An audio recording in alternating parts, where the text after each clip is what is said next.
Howdy race fans, welcome to my little show about racing I like to call In the Pits with me, StockCar Scott. And as always, In the Pits is brought to you by Monte Carlo Express Delivery. Monte Carlo Express Delivery has been serving the courier needs of the Puget Sound area for over a decade. Please like us on Facebook. Okay, Saturday was a full day of racing, starting with the Camping World Truck Series on Fox Sports 1 at Michigan early in the morning here. I wish I could say it ended differently than it did, but that toad just keeps on hopping. The trucks ran 100 laps at Michigan International Speedway, and local Auburn, Washington driver Tyler Tanner was hired to qualify and start the number 50 Silverado.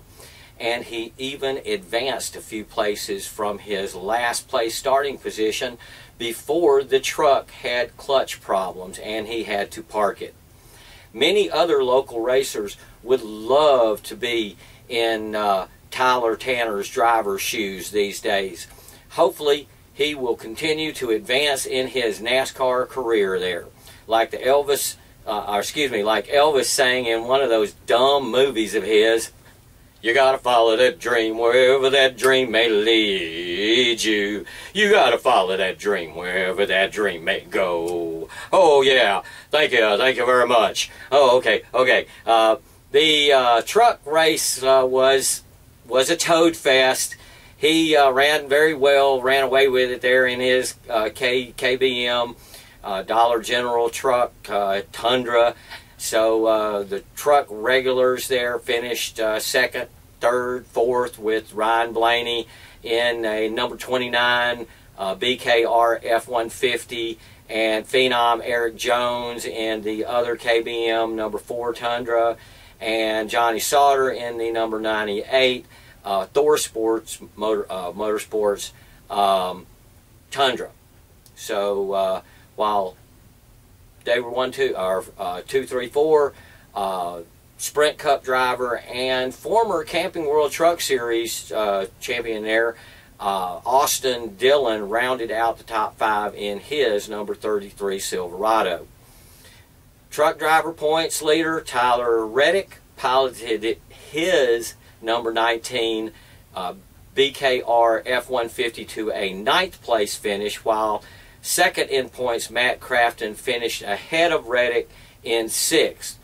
Former Evergreen Summer Showdown winner there, what's his name, Cameron Haley, finished 10th, and let's see, in his number 13 Tundra. And then the next race for the trucks, lost my place there, sorry folks, is tonight. The next race is tonight. That's why I'm trying to get everything done so soon tonight. Yeah, because it's Bristol, baby. Trucks are on tonight, Wednesday night, so I hope you get a chance to see it or saw it. It is always a fast, fun race to watch, that is, unless the toad wins. The other NASCAR event on TV Saturday was the Xfinity Series road course race at Mid-Ohio near Lexington.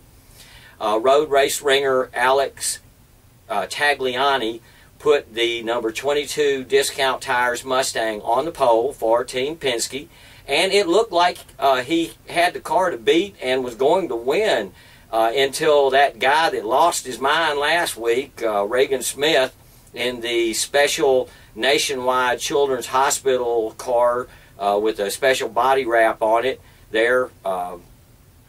He was, even though it was Tax Slayer and the number 7 Junior Motorsports, of course, let Nationwide put it whatever they wanted to on the car. So Reagan took out his frustration from last week from being the pinball there, and he took out his frustration on the rear bumper of the number 22 in that last turn of the last lap and punted Tagliani out of the way to pass Alex for the win. So Regan Smith won from Junior Motorsports, but you won't see me celebrating that victory. Second in driver points, Ty Dillon wisely finished third in his number 3 RCR Camaro, ahead of points leader Chris Buescher in the number 60 Roush Mustang in 4th place, and third in Xfinity driver points Chase Elliott rounded out the top 5 in his Junior Motorsports number 9 Napa Camaro. My favorite Alabama Xfinity driver, Bubba Wallace, finished 8th in his number 6 Roush Mustang to maintain his 6th place in driver points. I feel a win for Bubba is just around the corner, folks. The next Xfinity event, maybe when Bubba gets his win, is this Friday at Thunder Valley, and I will be taking Friday off because it's Bristol, baby. Okay, while I watched the Xfinity race at Mid-Ohio, I also had the fanschoice.tv on the Devil Box there so I could follow the goings-on out at Evergreen Speedway. I did get to see my favorite super late model driver locally there.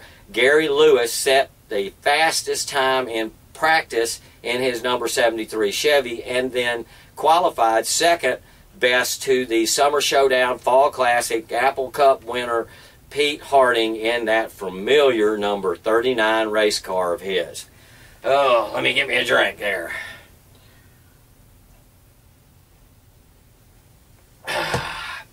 So, after the Xfinity race was over, my lovely wife and I headed out to Evergreen Speedway for K&N Pro West racing along with the Speedway Chevrolet Super Late models. A friend of mine from my life as a courier met us at Monroe Fairgrounds for his first stock car race ever. See, folks, I walk the talk when I urge you to get a friend to join you at the races. And I think he enjoyed himself. The first race was the K&N NAPA 150 with a field of 17 cars, with one car that didn't make it because it crashed in qualifying. The field was an even mix of the old style cars and the new modular Gen 6 looking cars. They look sweet because they look more like street cars. When I see a Ford Fusion or a Chevy Caprice cop car out there on the street, now I see one of those Gen 6 cars. I mean, I was walking around after the race in the pits noticing even close up how much the cars look like the street car version. So it's really a nice job that NASCAR's done there. James Bickford, cousin of Jeff Gordon, maybe you've heard of him. He started on the pole with his number 6 Sunrise Ford Fusion with David Mayhew next to him in the number 17 Chevrolet SS. Nicole Bayer, Braden Havens, and Blake Williams from the Spokane area started deeper in the field. Williams was doing double duty as he was also running the 100-lap super late model feature in his number 16 car. Okay, the NAPA 150 was run real quickly, even though there was a halfway break at 75 laps. The race was, it seemed to be, oh yeah, don't let me forget to tell you that the race will be shown, so you can see it. If you didn't happen to go see it, you can see it this Friday morning, afternoon, 11:30 is when it comes on, goes till 12:30 on CSNBC, stuck right there in the middle of when they'll be showing practice and qualifying coverage from Bristol. So you'll be able to catch it on Friday. Race ran fairly quickly. There was a caution at the beginning of the race for a couple of back markers that ran into each other, and then there was a later caution during the first half for debris. James Bickford ran up front for a little while. Then he began to fall back. David Mayhew in his number 17 Chevy took the lead from Jeff Gordon's cousin and never looked back, except to look in his rearview mirror there and see the rest of the field. He only had to fend off a couple of challenges during the few restarts to roll to a victory. I'm sure it didn't hurt David Mayhew the entire that the entire second half of the race was run without a caution.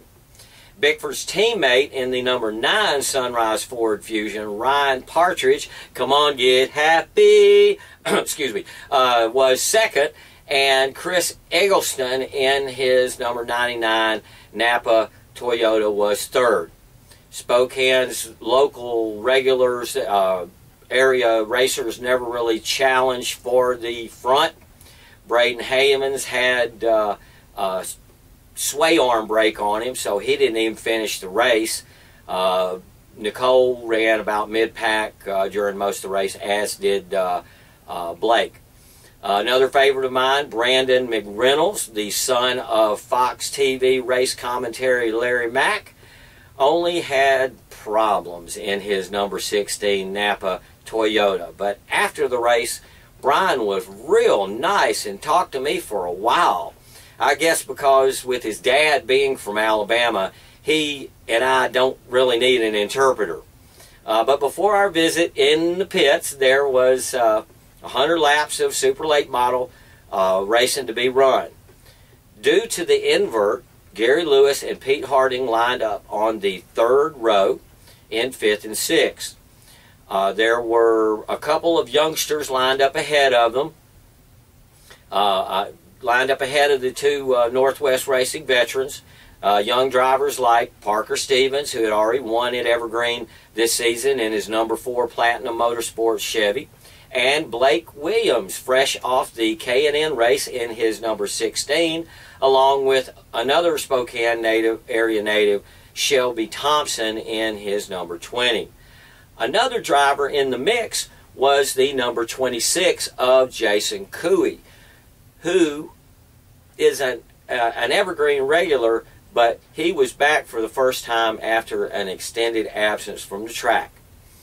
As number 5, Garrett Archer, who I saw just last week win a 30-lap legend race feature at South Sound.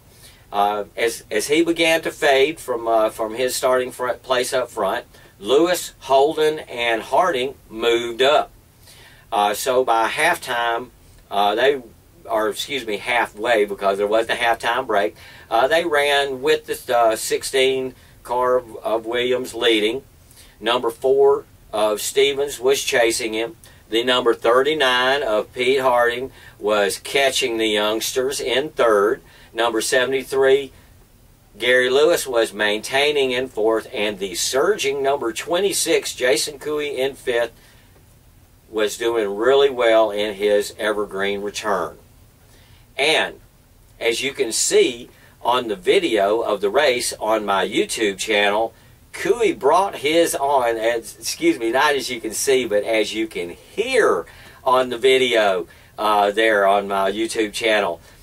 Cooey brought his own cheering section that was seated just a row in front of me, folks. So every time he does something real well, you can hear them all cheer. It was great.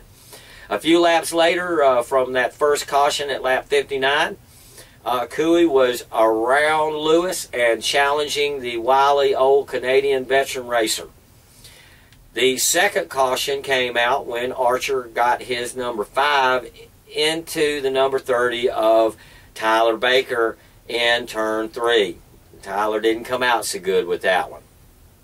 On the ensuing restart, Harding jumped up to 2nd behind the young Williams in 1st, and Cooey and Thompson got around Stevens for 3rd and 4th.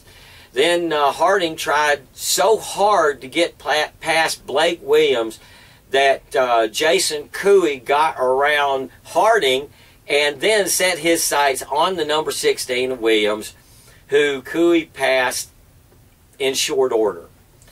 Shelby Thompson in his number 20 came up to get around the number 39 and the number 16, but he was unable to catch the number 26, who seemed to be on a mission, folks.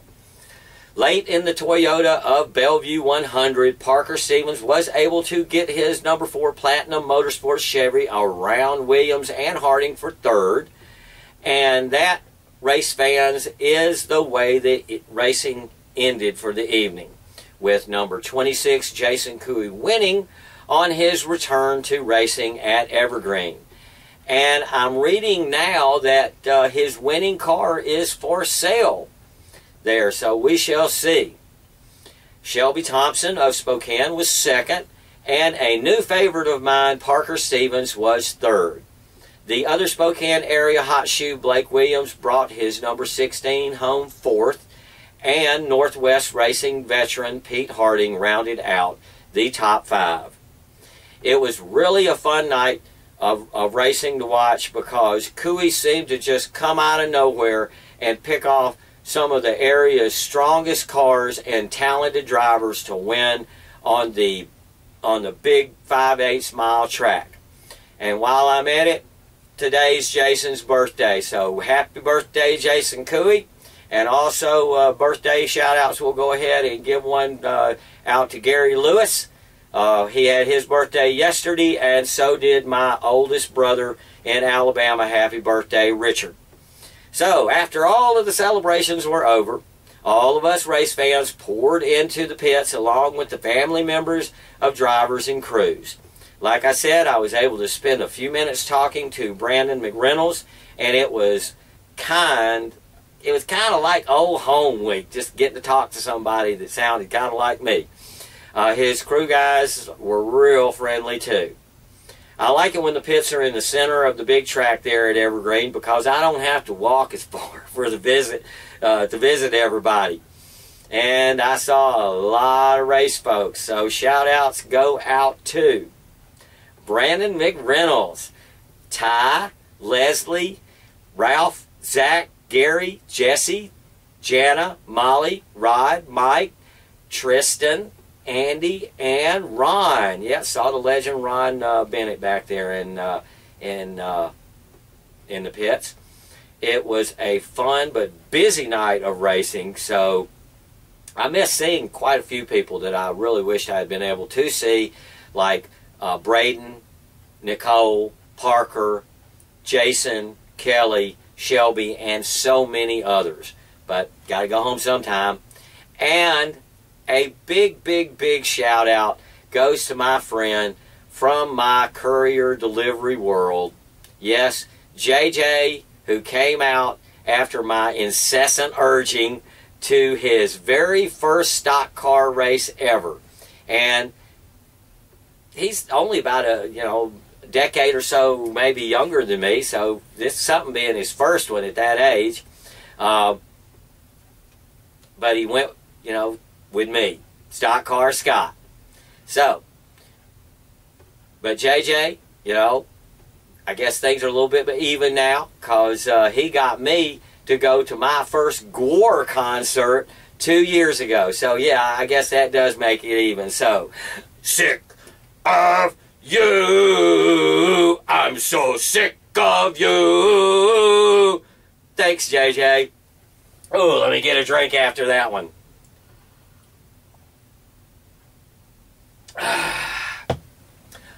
There was also limited late model racing at South Sound Speedway, and thanks to our on-site reporters, Mike and Marilyn, we know that Mike Carlson won the main there in his number 55, while Dave Lunn brought that good-looking number 21 home again in second, and track points leader number 17 in the limited late models there, Cody Erskine, finished third.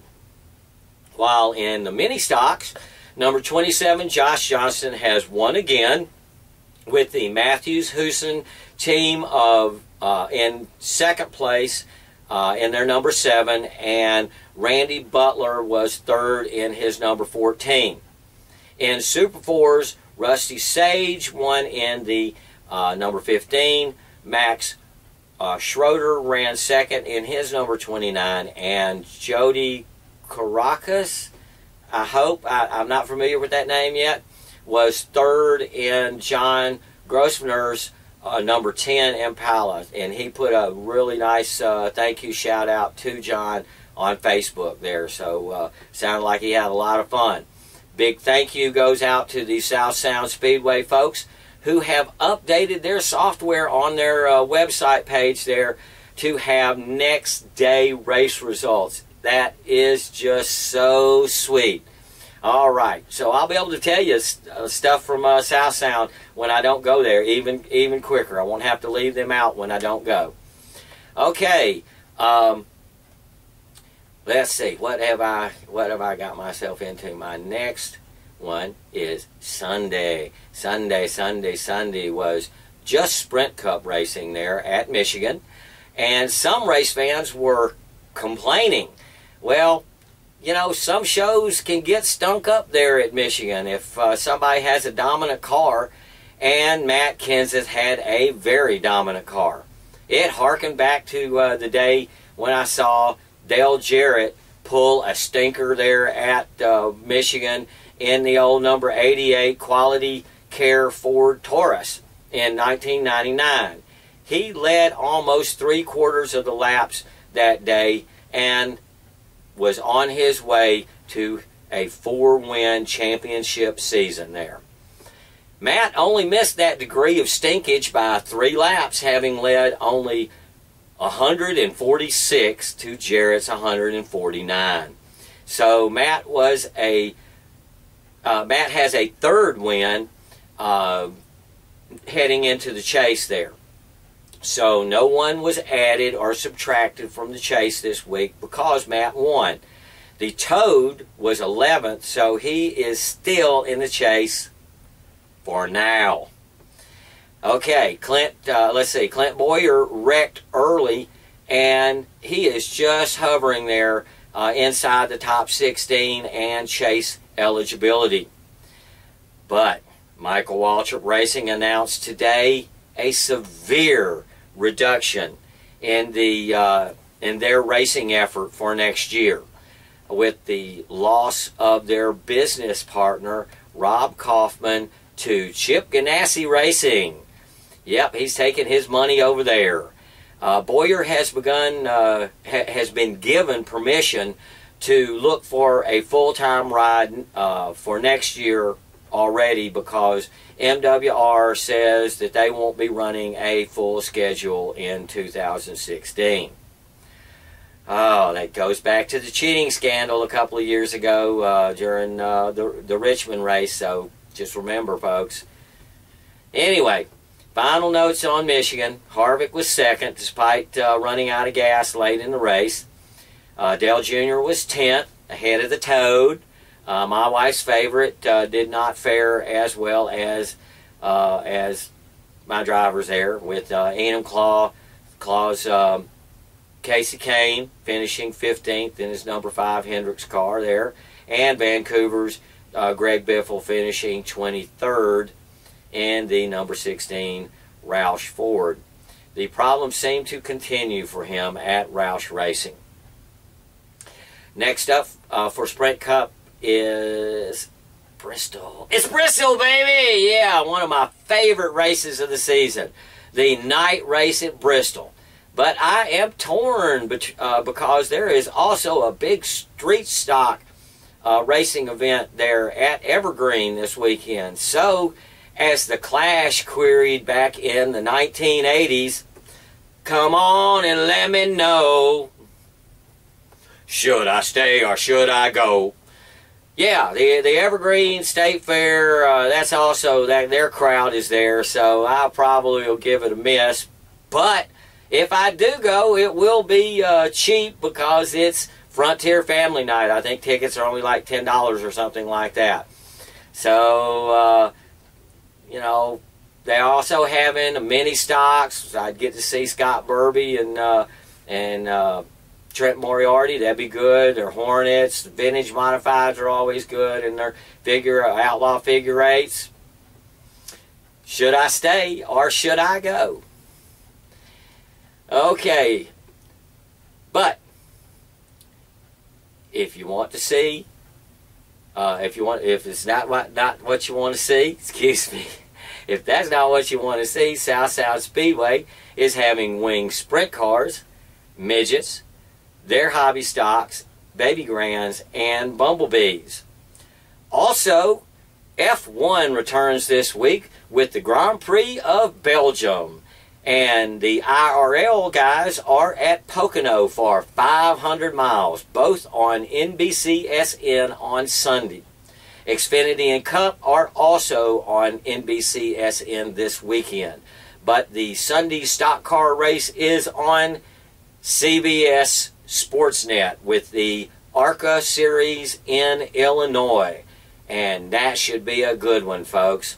So, you see that there are many, many races from which to choose this weekend. And you know, I'll be watching as many as I can, starting with tonight at Bristol, because I am StockCar Scott, and this is In the Pits. Thank you for watching, and thank you for sharing the show, and hopefully I will be here next week, same stock car time, same stock car channel. But until then, go see a race, take a friend, find a new purpose.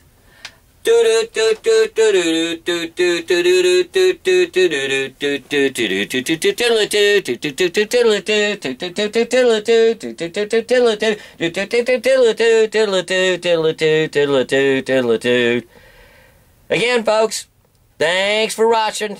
I just sure do appreciate you race fans watching the show. See you again next week.